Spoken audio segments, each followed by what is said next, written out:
series publications of the Smithsonian Institution. Smithsonian Studies in Air and Space Number 2, United States Women in Aviation Through World War I, by Claudia M Oakes.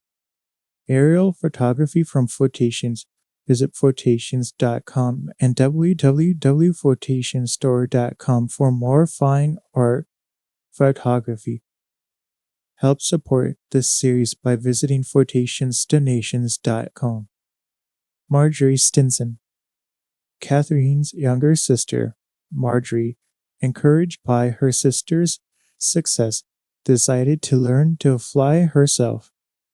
She went to the Wright School in Dayton to begin instruction in June 1914, but because she was only 18, Orville Wright would not accept her as a pupil until her mother had wired permission for her to take lessons. She first soloed on 4 August in a Wright Model B and received her license on 12 August. In May 1915, Marjorie tried to start an airmail route between San Antonio and Seguin, Texas. Arrangements had been made with the postmasters of these two cities, which were 35 miles apart, and authorization had been obtained from the Assistant Postmaster General. Marjorie was sworn in by George Armistead, Postmaster of San Antonio, and was scheduled to make several flights between 19 May and 31 May. However, the venture was not successful. Toward the end of 1915, the Stinsons established their flying school. The school was unique because it was operated by 3 women. Marjorie and Catherine were instructors, and their mother Emma was business manager. Their brother Edward was chief mechanic. Walter L. Brock, a famous British aircraft builder who had joined the Stinsons, supervised the building of a quadrant-type tractor by playing with a 50 gnome engine to supplement the Stinsons' 3 Wright aircraft. Marjorie's first pupil was Joseph Gorman, a young Canadian.